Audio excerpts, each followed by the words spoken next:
Iran அணு ஆயுதம் தயாரிப்பதற்கான ஏற்பாடுகளை செய்யவில்லை என்று அமெரிக்காவுடைய உளவுத்துறை சொல்லும் போது இஸ்ரேல்காரன பேச்சை கேட்டுக்கிட்டு அமெரிக்க அதிபர் இந்த தேவையற்ற வேலையை செய்து தற்போது உலகத்தையே ஸ்தம்பிக்க வைத்திருக்கிறார், மிகப்பெரிய ஆபத்தில் ஆழ்த்தி இருக்கிறார் என்கிற செய்திகள் முதன்மை செய்திகளாக இருக்கிறார். அதே நேரத்தில் அதனால இந்தியா உள்ளிட்ட எந்த நாடாக இருந்தாலும் ரஷ்யாட்ட இருந்து நீங்க வேண்டிய அளவுக்கு இதுக்கு பிறகு க்ரூட் ஆயில இறக்குமதி பண்ணிக்கலாம் அப்படின்னு சொல்லி அறிவிச்சிட்டாங்க. அது மட்டுமல்லாம இன்றைக்கு IRGC ஒரு முக்கியமான அறிவித்தலையும் எடுத்திருக்கிறாங்க.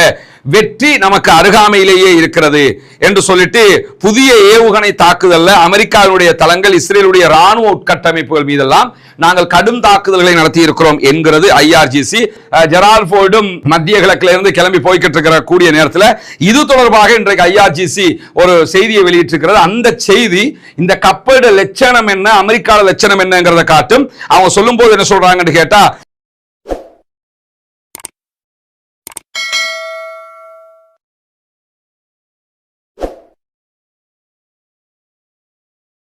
அன்பிற்கினிய சகோதர சகோதரிகளே, நம் அனைவர் மீதும் ஏக இறைவனுடைய அமைதியும் கருணையும் உண்டாகட்டுமாக என்கிற உயரிய பிரார்த்தனைகளோடு காசா மீதான இஸ்ரேலிய ஆக்கிரமிப்பு ராணுவத்தினுடைய தாக்குதல்கள் 2 ஆண்டுகளுக்கு மேலாக நடந்த நிலையில இன்றோடு 161வது நாளாகவும் அங்கே ஒரு யுத்த நிறுத்தம் தொடர்கிறது. ஆனால் அதையும் மீறி இஸ்ரேல் தொடர் தாக்குதல்களையும் நடத்தி வருகிறார். அதே நேரம் புனிதமிக்க மஸ்ஜிதுல் அக்ஸாவுக்குள் பெருநாள் தொழுகைகளை நடத்த முடியாது என்கிற தடைகளையும் இஸ்ரேல் விதித்திருக்கிற அநியாயகரமான காரியம் அடங்கிய செய்திகள் வெளியாகி இருக்கக்கூடிய இந்த சூழல்ல மஸ்ஜிதுல் அக்ஸாவுக்கு வெளிப்புறத்திலே பெருநாள் திடல் தொழுகைகள் நடத்தப்படும் என்று மஸ்ஜிதுல் அக்ஸாவினுடைய நிர்வாகம் இன்றைக்கு அறிவிப்பு விடுத்திருக்கிறது. இப்படியான சூழல்ல தான் இஸ்ரேலும் அமெரிக்காவும் சேர்ந்து ஈரானுக்கு எதிரான பலகட்ட தாக்குதல்களை நடத்தி வருகிறார். அதே நேரம் ஈரானும் இஸ்ரேலுக்கு அமெரிக்காவுக்கு எதிரான பலத்த பதிலடி தாக்குதல்களையும் கொடுத்து வருகிறது. அந்த அடிப்படையில் இன்றைக்கு வெளியாகி இருக்கக்கூடிய ஈரான் இஸ்ரேல் தொடர்பான வார் பற்றிய முக்கியமான செய்திகள்ல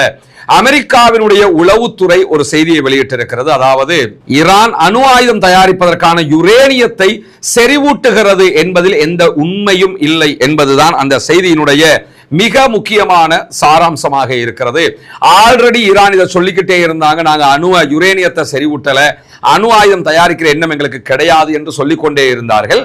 ஆனால் இல்ல அவங்க அணு ஆயுதம் தயாரிக்க போறாங்க, அவங்களை இப்பவே நீங்க தாக்கி அழிக்கணும், அதுதான் உங்களுக்கு பாதுகாப்பு என்று சொல்லி டொனால்ட் ட்ரம்பை உசுப்பேத்தி விட்டாங்க இஸ்ரேல்காரங்கிற செய்திகள் இப்பொழுது அமெரிக்காவில் மிகப்பெரிய ஒரு அழுத்தகரமான செய்தியாக மாறி இருக்கிறது.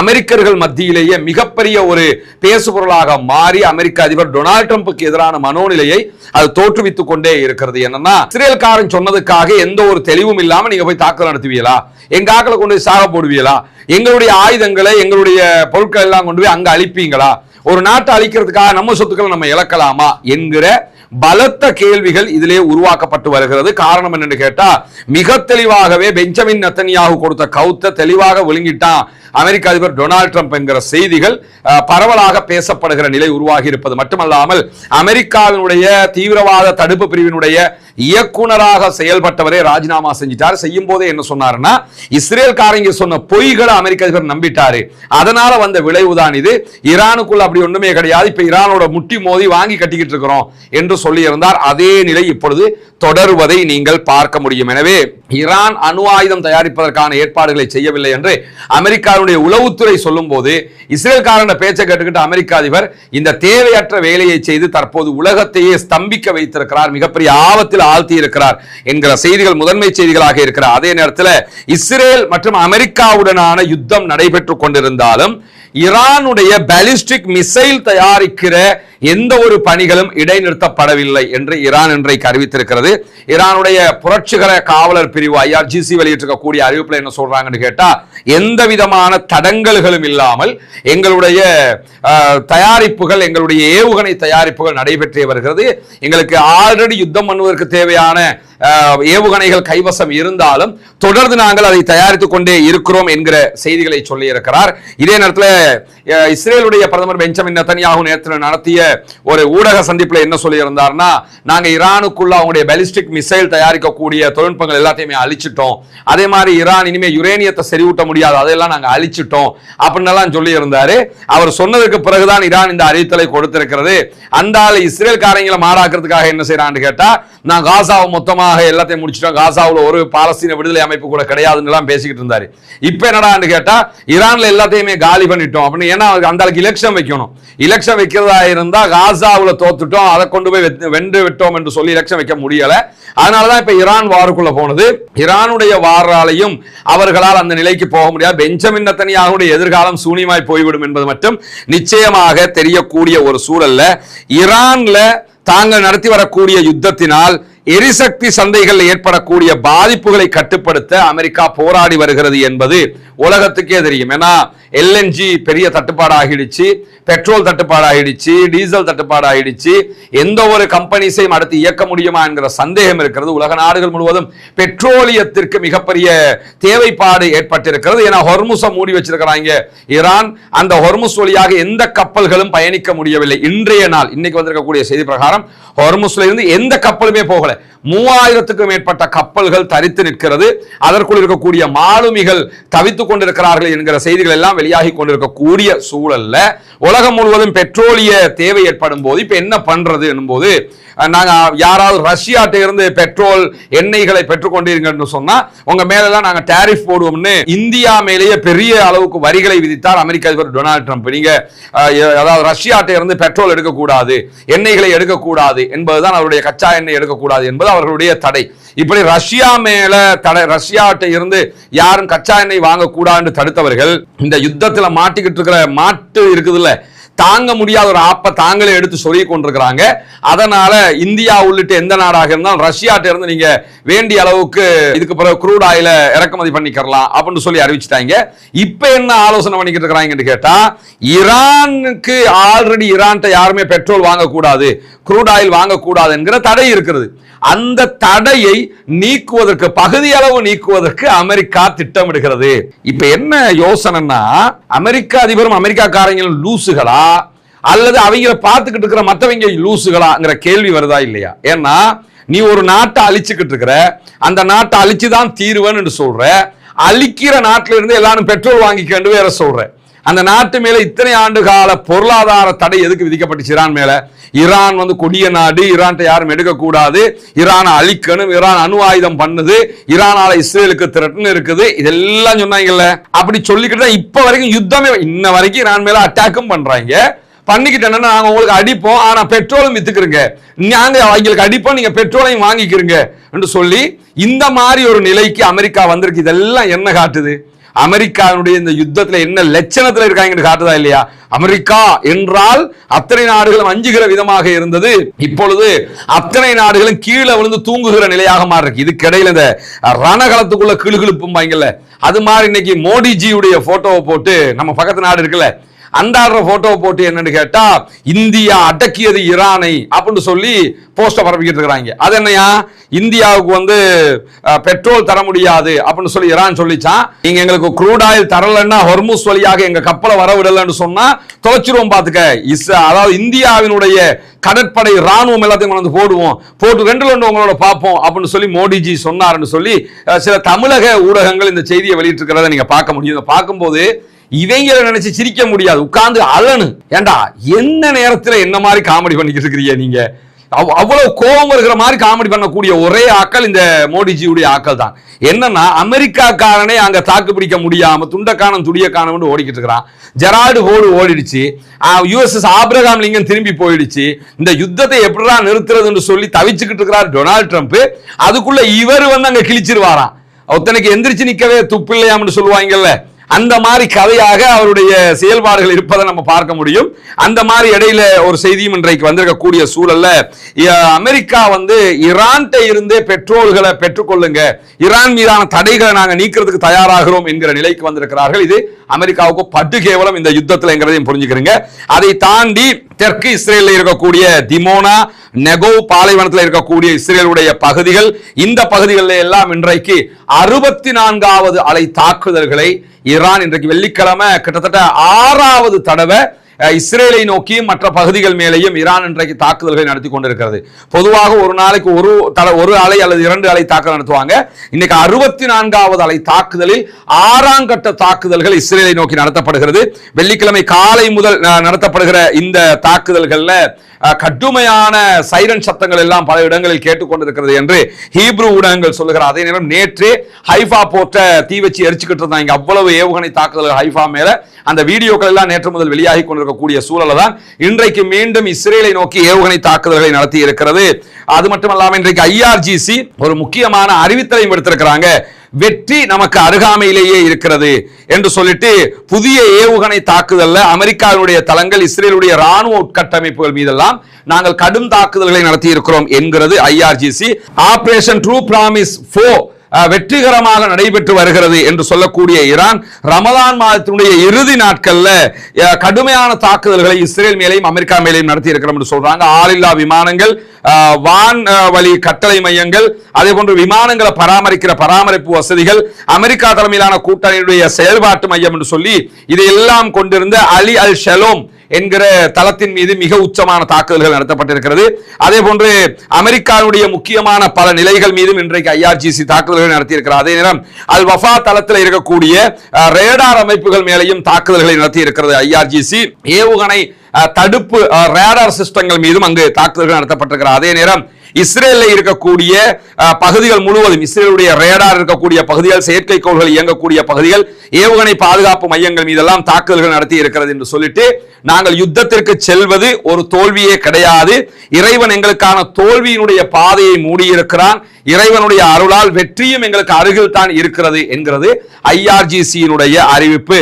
இதை தொடர்ந்து நேற்றைய தினம் நமக்கு தெரியும் ஹைஃபாவிலையும் கடுமையான தாக்குதல்களை எல்லாம் அவர்கள் நடத்தி இருந்த நிலையில தான் இன்றைக்கு வெளியாகி இருக்கக்கூடிய இன்னும் ஒரு முக்கியமான செய்தி என்னவென்று சொன்னால், உலகின் நம்பர் 1 விமானம் என்று சொல்லக்கூடிய F-35 விமானங்கள் மீது தாக்குதல் நடத்தி இருந்தது ஈரானுடைய IRGC.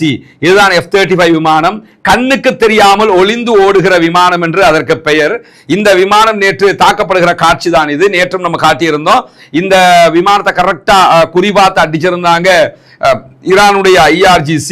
இந்த விமானங்கள் தான் அந்த விமானம். அந்த விமானம் நேற்று தாக்கப்பட்டது மிகப்பெரிய இழப்பாக சர்வதேச அளவில் பார்க்கப்படுகிறது. காரணம் என்னன்னு கேட்டா, இன்றைக்கு ஈரானுடைய பாராளுமன்ற சபாநாயகர் முகமது கலீபா வெளியிட்டிருக்கக்கூடிய அறிவிப்பு மிக துல்லியமாகவும் சூப்பராகவும் இருக்கிறது. அதில் அவர் என்ன சொல்றாருன்னு கேட்டா, அமெரிக்காவுடைய F-35 விமானங்கள் நேற்று சுட்டு வீழ்த்தப்பட்டது என்பது புதிய உலகத்தினுடைய புதிய ஒழுங்கு விதியையே காட்டுகிறது.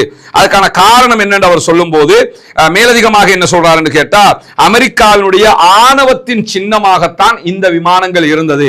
எங்ககிட்ட F-35 இருக்குது, அடிச்சு நொறுக்கிடுவோம் பாத்துக்க அப்படின்னு சொல்லி உலகத்தை அவன் ஆட்டிக்கிட்டு இருந்தது இந்த F-35 வச்சுதான். அமெரிக்காவுடைய ஆணவத்தின் சின்னமாக இது இருந்தது. மேற்கத்திய நாடுகள் தலைமையிலான உலக ஒழுங்கின் சரிவை இது காட்டுகிறது. இதை வச்சுக்கிட்டு தான் உலகத்தையே இவங்க ஆட்டிக்கிட்டு இருந்தாங்க. அதை நாங்க சுட்டு வீழ்த்தி இருக்கிறோம். எனவே உலகத்தில் இனி அவங்க ஆணவத்தோடு ஆட முடியாது என்று சொல்லக்கூடிய சபாநாயகர், ஈரானுடைய பாராளுமன்ற சபாநாயகர் அவர்கள், F-35 என்பது ஒரு போர் விமானம் மட்டுமல்ல, அமெரிக்க ராணுவத்தின் வெல்ல முடியாத தன்மைக்கும் ஆணவத்திற்கும் ஒரு எடுத்துக்காட்டாக இருந்தது. எங்களை எல்லாம் ஜெயிக்க முடியாது, ஏந்திரமே எங்கிட்ட F-35 இருக்குது அப்படின்னு சொல்லிக்கிட்டு இருந்தாங்க. எந்த கண்ணுக்கும் புலப்படாதது இது வானத்துல உயரத்துக்கு போயிடுச்சுன்னு சொன்னா கண்ணுக்கு புலப்படாத அளவுக்கு மறையக்கூடிய தன்மை கொண்டது. அந்த அளவுக்கு டெக்னாலஜிக்கலா தயாரிச்சு வச்சிருந்தாங்க. எல்லா சக்திகளையும் விட மேலான சக்தி எங்களிடம் தான் இருக்கிறது அப்படின்னு சொல்லி இந்த F-35 வச்சுக்கிட்டு மார்தட்டிக்கிட்டு தெரிஞ்சாங்க. ஆனால் எல்லாவற்றுக்கும் மேலாக அல்லாஹ்வினுடைய சக்தி இருக்கிறது என்பதை அவர்கள் புரியவில்லை என்று சொல்லக்கூடிய கலீபா அவர்கள் குர்ஆனுடைய வசனத்தை மேற்கோள் காட்டியிருப்பது மட்டுமல்லாமல் அமெரிக்காவினுடைய இந்த F-35 தொடர்பான தொழில்நுட்பம் தொடர்பான கட்டுக்கதைகள் எல்லாம் தகர்த்தெறியப்பட்டு விட்டது என்று சொல்லி இருக்கிறார். தொடர்ந்து அவர் அதை பற்றி பேசும்போது என்ன சொல்றான்னு கேட்டா, இந்த அமெரிக்காவுடைய ஆணவத்தின் சின்னம் உலகத்தின் முதல் தடவையாக சுட்டு வீழ்த்தப்பட்டிருக்கிறது என்று அந்த இடத்திலையும் ஒரு குர்ஆன் வசனத்தை கோட் பண்ணி நபிகள் நாயகம் ஸல்லல்லாஹு அலைஹி வஸல்லம் அவர்களுக்கு அல்லாஹ் தஆலா சொல்லக்கூடிய போர்க்களத்தில் ரசூலுல்லாஹ் மண்ணை எடுத்து சிறிய கற்களோடு சேர்த்து வீசும் போது அதை எரியும் போது நீங்க எரியல, அல்லாஹுவே எரிந்தான் என்கிற வசனம் திருமறை குர்ஆனில் வரும். அந்த வசனம், அதாவது 8வது அத்தியாயம் 17வது வசனத்தை எடுத்துக்காட்டி அவர் இந்த செய்திகளை எழுதியிருக்கிறாரு. ஒரு முழுமையான உலகத்தின் சக்தி வீழ்த்தப்பட்ட தருணமாக இது இருக்கிறது என்பதுதான் அவருடைய கருத்து. குறிப்பாக இந்த ஒரு விமானம் மட்டுமே 100 மில்லியன் அமெரிக்க டாலர்கள், கிட்டத்தட்ட 10 கோடி அமெரிக்க டாலர், ஸ்ரீலங்கா பணம் கிடையாது, 10 கோடி அமெரிக்க டாலர். ஒரு டாலர் ஸ்ரீலங்கால 300 ரூபாய் போகுது. 10 கோடியை 300 மடங்குல பெருக்கி பாருங்க எவ்வளவு வரும். அவ்வளவு பெருமதியான ஒரு விமானம், உலகத்திலே நம்பர் 1 விமானத்தை சுட்டு வீழ்த்தி இருக்கிறார்கள். அதை தாண்டி IRGC இன்னைக்கு ஒரு அறிவிப்பு விடுத்திருக்கிறாங்க. படிக்கும் போதே சிரிப்பு வந்தது. இப்ப நீங்க பார்க்கும்போது உங்களுக்கும் சிரிப்பு வரும். காரணம் என்னன்னு கேட்டா, இன்னைக்கு IRGC வெளியிட்டிருக்கக்கூடிய அறிவிப்பு இந்த கப்பலை பற்றியது. இது USS ஆபிரகாம் லிங்கன் கிடையாது, ஜெரால்ட் ஃபோர்ட் கப்பல். இது USS ஆபிரகாம் லிங்கனுக்கு நிகரான அதை விட பெரிய கப்பல் இதை சொல்லுவாங்க. ஆல்ரெடி USS ஆபிரகாம் லிங்கன் இங்க இருந்து கிளம்பிட்டாங்க. போயிட்டு வரோம்ப்பா, எங்களால் அவங்கள தாக்கு பிடிக்க முடியல, நாங்க போயிட்டு வர்றோம்னு சொல்லி கிளம்பிட்டாங்க. இப்ப அவனுடைய சகோதரரும் கிளம்பிட்டாரு. ஜெரால்ட் ஃபோர்டும் மத்திய கிழக்குல இருந்து கிளம்பி போய்கிட்டு இருக்கிற கூடிய நேரத்தில் இது தொடர்பாக இன்றைக்கு IRGC ஒரு செய்தியை வெளியிட்டிருக்கிறது. அந்த செய்தி இந்த கப்பலோட லட்சணம் என்ன, அமெரிக்காவோட லட்சணம் என்னங்கிறத காட்டும். அவங்க சொல்லும் போது என்ன சொல்றாங்கன்னு கேட்டா, அமெரிக்க விமானம் தாங்கி கப்பலுடைய திடீர் பின்வாங்கலும் அதுல இருக்கக்கூடியவங்களுடைய நிலையும் பார்க்கும்போது அமெரிக்க ராணுவம் சோர்வடைந்து இருக்கிறது, அவர்களுக்கு எந்த ஒரு ஆதரவும் இல்லை என்பது தெரிகிறது. ஆணவமிக்க சக்திகளுடைய பொருள் பலத்தினுடைய வெறுமையை இது நிரூபித்திருக்கிறது. உலகத்தில் இந்த கப்பல், அந்த அதாவது F-35 விமானங்கள் இதெல்லாம் வச்சுக்கிட்டு தான் ஆணவம் காட்டிக்கிட்டு இருந்தாங்க. இப்ப ஆணவத்தை கீழே போட்டு மிதிச்சு இருக்கிறோம் அப்படின்னு சொல்லக்கூடிய IRGC மேலதிகமாக என்ன சொல்றாங்கன்னு கேட்டா, இந்த கப்பலுடைய வருகைக்கும் வரும்போது இந்த கப்பலை பத்தி என்ன எல்லாம் சொன்னீங்க, இப்ப போகும்போது ஏன் வெஸ்ட் மீடியாக்கள் பேச மாட்டேங்கிறீங்க அப்படின்னு சொல்லி அவங்க கிண்டல் அடிக்கிறாங்க. வரும்போது பெரிய ஆரவாரத்தோட USS ஜெரால்ட் ஃபோர்ட் வருகிறது, USS ஆபிரகாம் லிங்கன் வருகிறது, ஈரான் காலி, ஈரானை இத்தோட முடிச்சிருவாங்க, இப்படி அப்படின்னு சொல்லி என்னமா பேச்சு பேசுனீங்களா. ஆனா இப்ப போகும்போது அது திரும்பி செல்கிறது. வரும்போது எப்படின்னா வருகிறது வருகிறது அடிச்சு நொறுக்கிறோம், போகும்போது திரும்பி செல்கிறது. ஏன் திரும்பி செல்கிறதா? சலவை இயந்திரத்தில் ஏற்பட்ட கோளாறு காரணமாக அதன் மீது ஏற்பட்ட தாக்கத்தினால வந்த தீ, ஒரு ஏவுகணை தாக்குதல் ஏற்பட்டுச்சா, அதுல சின்ன ஒரு இடத்துல நெருப்பு பிடிச்சா, அதனால சலவை இயந்திரத்தில் ஏற்பட்ட தீ காரணமாக அது திரும்பி செல்கிறது. ஒரு ஏவுகணை பட்டு முடிய திரும்பி போற லட்சணத்துல இருக்கிறீங்களா? அதுதான் உண்மையா? அப்ப அது உண்மை இல்லை. வாங்கி கட்டிட்டு இனிமே இயங்க முடியல, இனிமே இதை பயன்படுத்த முடியல போது திரும்பி போறாங்கிற செய்திகள் வெளியாகி இருக்கிறது. போறதை பத்தி அவங்க சொல்லும் போதுதான் சொல்றாங்க, வரும்போது எப்படி வந்தீங்க, போகும்போது அமைதியாக உங்களை ஆணவம் எல்லாம் கீழே விழுத்தாட்டப்பட்டு போய்கிட்டு இருக்கிறீங்க. அமெரிக்காவும் ஜியோனிஸ்டுகளும் இஸ்ரேல் காரணம் இதை நம்பித்தான் நீங்க வந்தீங்க, அது இன்றைக்கு உங்களுக்கு இல்லாத ஒரு நிலையாக மாறி இருக்கிறதுன்னு சொல்லிட்டு கப்பல்ல நீங்க திரும்பி போகும்போது கப்பல்ல இருக்கக்கூடிய சலவை இயந்திரத்தில் யுத்தத்துக்கு சம்பந்தமே இல்லாத சலவை இயந்திரத்தில் ஏற்பட்ட கோளாறுனால அதுல ஏற்பட்ட தீயினால திரும்பி போறோம்ங்கிறீங்க. அதுல எல்லாம் தீ ஏற்பட்ட திரும்பி போகணுமா? நின்று எவ்வளவு பெரிய யுத்தத்துல நம்ம நிக்கிறோம், நீங்க நின்று சண்டை பிடிக்க வேணாமா? அப்படின்னா நீங்க அதுல ஏற்பட்ட கோளாறுல போகல, முழு கப்பல்லையும் கோளாறு. உங்களுக்கு அதை வச்சு இனிமே யுத்தம் பண்ண முடியாது. நீங்க நினைச்சுக்கிட்டு இருந்த இரும்பு குவிமாடம் கீழே விழுந்து விட்டது அப்படின்னு சொல்லக்கூடிய IRGC மேலதிகமாக என்ன சொல்றாங்கன்னு கேட்டா, இந்த பின்வாங்குதலை கேவலமாக பின்வாங்கிட்டு இது ஒரு சாதாரண விஷயமாக சித்தரிக்க பாக்குறீங்க. சாதாரண விஷயம், நீங்க யுத்தத்துக்கு வந்த வரத்துக்கு எங்களை அழிச்சிட்டு போயிருக்கணும், எங்களை உங்களால அழிக்க முடியாம போயிடுச்சுன்னு சொல்லிட்டு கூடுதலாக கேலி பண்றாங்க. IRGC என்ன சொல்றாங்கன்னு கேட்டா, ஒரு நெருக்கடியை எதிர்கொண்டிருக்கக்கூடிய இந்த நேரத்தில் நீங்க பின்வாங்குறது உங்களுக்கு மிகப்பெரிய வெக்கமான ஒரு காரியம். போர்க்களத்தை விட்டு வெளியேற்றப்படுவதற்கு நிர்பந்திக்கப்பட்டிருக்கிறீங்க. இந்த மாதிரியான நேரத்தில் நீங்க என்ன பெரிய பிரம்மாண்டமான ராணுவம்னு கேட்கறாங்க. ஒரு மிக முக்கியமான யுத்தம் நடக்க உங்கள்கிட்ட இருக்கிற ஆகப்பெரிய ஆயுதங்கள் 2 USS Abraham Lincoln, USS Gerald Ford, இந்த ரெண்டையுமே நீங்க ரிட்டர்ன் எடுத்துட்டு போறீங்கன்னு சொல்லி சொன்னா அப்ப என்னடா யுத்தம் பண்றீங்க அப்படின்னு சொல்லி செருப்பு காட்டி அடிச்ச மாதிரி கேட்கறது மட்டுமல்லாம, இது மட்டுமா அவங்க பிரச்சனைன்னு சொல்லிட்டு ஏற்கனவே ஒரு பிரச்சனை வந்துச்சு. என்னன்னா, டாய்லெட் போறதுக்கு வசதி இல்லையாமே, இருந்த டாய்லெட் எல்லாம் நிறைஞ்சு தடுமாறியலாமே, அப்படிலாம் நாங்க செய்தி வந்துச்சு அப்படின்னு சொல்லி கிண்டலுக்கு மேல் கிண்டல் அடிக்கிறாங்க. இந்த கப்பல்கள்ல இவ்வளவு பிரம்மாண்டம்ங்கிறாங்க, 5000 போர்சஸ் இருக்கிறாங்க, நடமாடும் நகரம் அதான் இதான்னு எல்லாம் இருந்தாங்க. அதுல டாய்லெட் போறதுக்கு வசதி இல்லையாமடா, அப்ப என்னடா உங்க கப்பல் என்று சொல்லி இன்றைக்கு மிக கேவலமாக IRGC இதை சொல்லியிருப்பது மட்டுமல்லாமல், விமானம் தாங்கி கப்பல் திரும்பி செல்லக்கூடிய வழியில கூட நீங்க யமன்ல இருக்கிற பாபல் மந்தபால போயிடக்கூடாதுன்னு சுத்தி போனீங்க பாருங்க, அது ரொம்ப சூப்பரா இருந்துச்சு அப்படின்னு சொல்லி கிண்டல் அடிச்சிருக்காங்க. ஏன்னா பாபல் மந்தபால போனா அதுக்கு அடி விழும். அங்க இருக்கிறான் ஹவுதீஸ் இருக்கிறாங்க, ஹவுதீஸுக்கு பயந்து பாபல் மந்தபால போகாம வேறு வழிகளால் சுத்தி கொண்டுதான் போனார்கள் என்கிற செய்திகளும் இன்றைக்கு வெளியாகி இருக்கிறது. அவங்க அதை சொல்லும் போது சொல்றாங்க, இது கிட்டத்தட்ட 13 பில்லியன் அமெரிக்க டாலர்கள் கொடுத்து செலவழிச்சு செஞ்ச ஒரு விமானம் தாங்கி கப்பல். அந்த கப்பலால யுத்தத்துல தாக்கு பிடிக்க முடியாமல் தற்போது பின்வாங்கி இருக்கிறது. ஆல்ரெடி USS ஆபிரகாம் லிங்கனும் பின்வாங்கி இருக்கிறது. எனவே இந்த யுத்தத்துல ஈரான் எவ்வளவு வலிமையோட நின்று சண்டை பிடிக்கிறாங்கிறது உலகத்துக்கே காட்டிக்கிட்டு இருக்கிறாங்க. IRGC மேலதிகமாக இன்னொரு செய்தியை சொல்றாங்க என்னன்னு கேட்டா, நீங்க ஈரானுடைய கடற்படையை அழித்து விட்டேன், 36 கப்பல்கள் காலி, 40 கப்பல்கள் காலி என்னெல்லாம் பீத்திக்கிட்டு தெரிஞ்சீங்களே, உங்க இந்த ஒரு கப்பலை உங்களால காப்பாற்ற முடியாம போயிடுச்சேங்கிறாங்க. எங்களை பத்தி பொய்க்கு மேல் பொய் சொன்னீங்க, ஈரானுடைய கடற்படையை அழிச்சிட்டோம்னு அமெரிக்க அதிபர் சொன்னாரு. கடற்படையை அழிச்சிருந்தா நீங்க இதுக்கு பின்னாடி போறீங்க அப்படின்னு சொல்லி இன்றைக்கு எல்லாத்தையுமே திரும்ப தோண்டி எடுத்து கேட்டது மட்டுமல்லாம, அமெரிக்க இஸ்ரேலிய ஆக்கிரமிப்புக்கு ஆதரவளிப்பது என்பது உங்கள் மீதும் எங்களுடைய தாக்குதலை தூண்டும் என்று இன்றைக்கு பிரித்தானியாவுடைய வெளிவிவகார அமைச்சரிடத்தில் தெளிவாக சொல்லி இருக்கிறார் ஈரானுடைய ஃபாரின் மினிஸ்டர் அப்பாஸ் ஆராக்சி. ஏன்னா பிரித்தானியா நீங்க அமெரிக்காவுக்கு சப்போர்ட்டா போகக்கூடாது, போனீங்கன்னா நாங்க உங்க மேலே அட்டாக் பண்ணுவோம், அதுக்கு பிறகு நீங்க எங்களை குறை சொல்லிக்கிட்டு வரக்கூடாது, நாங்க ஆக்கிரமிப்புக்கு எதிரான யுத்தத்தில் நிக்கிறோம்னு சொல்லி மிக தெளிவாக இன்றைக்கு அவர் பிரிட்டனுடைய வெளியுறவு அமைச்சரிடத்தில் தொலைபேசியில் பேசும்போது சொல்லி இருக்கிறார் என்கிற செய்திகளும் வெளியாகி இருக்கிற அதே நேரம் ஈரானுடைய யுத்தத்தில் சேருவதற்கு தயங்கியதற்காக நேட்டோவினுடைய நாடுகளை இன்றைக்கு குறை சொல்லி இருக்கிறார் மீண்டும் அமெரிக்க அதிபர் டொனால்ட் ட்ரம்ப். அந்த அப்படித்தான் வச்சுக்கிறீங்களேன். இந்த என்ன சொல்றான்னு கேட்டா, இந்த யுத்தத்துல நேட்டோவினுடைய படைகள் சேர்றதுக்கு விரும்பல, எல்லாம் பச்சை கோழைகள், அவங்களுக்கு தைரியமே கிடையாது, ஈரான் யுத்தத்துல சேர்றதுக்கு வரவும் இல்லை, அதே மாதிரி ஹொர்முஸ் நீர்நிலையை காப்பாற்றுறதுக்கு வரவும் இல்லை, அவங்க தைரியம் இல்லாத ஆட்கள், நேட்டோ ராணுவ கூட்டணியினுடைய சக உறுப்பினர்கள் அத்தனை பேருமே இப்படிப்பட்ட கோழைகள் தான், இவங்களை வச்சுக்கிட்டு எந்த யுத்தமும் பண்ண முடியாது, நாங்க இல்லைன்னா அவங்கள நிக்கவே முடியாது அப்படின்னு சொல்லி இன்னைக்கு அமெரிக்க அதிபர் டொனால்ட் ட்ரம்ப் அவருடைய சோசியல் மீடியா பக்கத்துல சொல்லி இருக்கிற செய்திகளும் தலைப்புச் செய்தியாக இருக்கு. என்னன்னா, நேட்டோ நாடுகள் கோழைகள் என்றே வச்சுக்கிறோம் அவர பாஷையில. நீ எதுக்கு தடுமாறுற, அவங்களை எதுக்கு கூப்பிடுற, நீ தான் வீரனாச்ச, போய் ரெண்டு சண்டை பிடி. ஏன்னா ஈராக்க தாக்கும் போது நேட்டோவை கூட்டிக்கிட்டு போய் தான் சண்டை பிடிச்சாரு. உலகத்துல பெரிய ஆக்கலுங்கிறது, ஆனா எல்லாரையும் சேர்த்துக்கிட்டு போய் தான் சண்டை பிடிக்கிறது. இந்த யுத்தத்துல எவனும் வரமாட்டேன்டா, இப்ப வழங்கிட்டா எல்லா நாட்டையும் சேர்த்துக்கிட்டு வந்து ஒரு நாட்டை அழிக்கிறது ஈஸி. ஈரானோட தனிச்சு நின்றா என்ன நடக்கும்ங்கிறது இப்ப தெரியுதா? இப்ப அமெரிக்காவுக்கே தாக்கு பிடிக்க முடியல, இஸ்ரேல் தனிச்சு நின்றா என்ன நிலைமையா இருந்திருக்கும்? வச்சு செஞ்சு விட்டுருவாங்க 3 நாள்லயே. அப்ப தனியா நின்று போராட முடியல, கூப்பிட்டு வராதவங்களை கோழைகள் என்று சொல்லி கடுமையாக ஏசுறது மட்டுமில்லாம அவர் என்ன சொல்றாருன்னு கேட்டா, without the USA NATO is a paper tiger அப்படிங்கிறாரு. USA இல்லாம நேட்டோ நாடுங்கிறது ஒரு காகித புலி அப்படிங்கிறாரு. இப்ப காகித புலி அவங்களா, இந்த இது வடுப்புலி, இது இந்த ஆளை வச்சுக்கிட்டு ஒண்ணுமே பண்ண முடியாது, முழு அமெரிக்காவை நாசமாக்கி விட்டு போயிட்டாப்ல.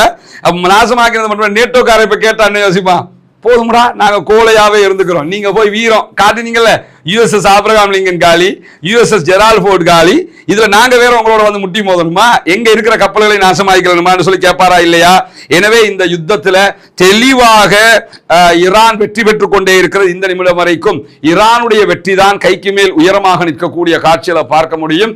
அல்லாஹ்வினுடைய அருள், புனிதமிக்க ரமதானுடைய மாதத்துல ஆக்கிரமிப்பாளர்கள் தொடர்ந்து எல்லா நாடுகளையும் காசாவை அழித்து விட்டு மீண்டும் ஈரானையும் அழிப்பதற்காக வந்தார்கள். அல்லாஹ்வுடைய அருளால் அவர்களால் அதை செய்ய முடியாமல் இருக்கிற இந்த நிமிடம் வரைக்கும் ஆக்கிரமிப்புகள் நிறுத்தப்பட வேண்டும், ஆக்கிரமிப்பாளர்கள் ஓய வேண்டும், ஆக்கிரமிப்பாளர்கள் அழிந்து அப்பாவி மக்கள் பாதுகாக்கப்பட வேண்டும், ஈரானிய அப்பாவி மக்களும் பாதுகாக்கப்பட்டு மத்திய கிழக்கும் அமைதி பெற வேண்டும் என்கிற உயரிய பிரார்த்தனைகளோடு புனிதமிக்க நோன்பு பெருநாளை அடைந்திருக்கக்கூடிய நாளைய தினம் அடைகிற அத்தனை பேருக்கும் புனித ஈதுல் ஃபித்ருடைய நன்னாட்களில் அல்லாஹ்வினுடைய அருள் கிட்ட வேண்டும் என்கிற ஒரு உயரிய பிரார்த்தனைகளோடு தொடர்ந்தும் நம்முடைய எல்லா விவகாரங்களுக்கும் ஒத்துழைப்பு வழங்கக்கூடிய அனைத்து சகோதரர்களுக்கும் ஜஸாக்கல்லாஹு கைரா, அல்லாஹ் உங்களுக்கு அருள் புரிய வேண்டும். புனிதமிக்க ரமதானுடைய மாதத்தில் நம்ம உங்ககிட்ட திரும்ப 9 வீடுகள் நம் கட்டுறதுக்கு இருக்கு, இஸ்லாத்தை ஏற்றுக்கொண்ட சகோதரர்களுக்காக என்கிற கோரிக்கைகளை விடுத்து வர்றோம்.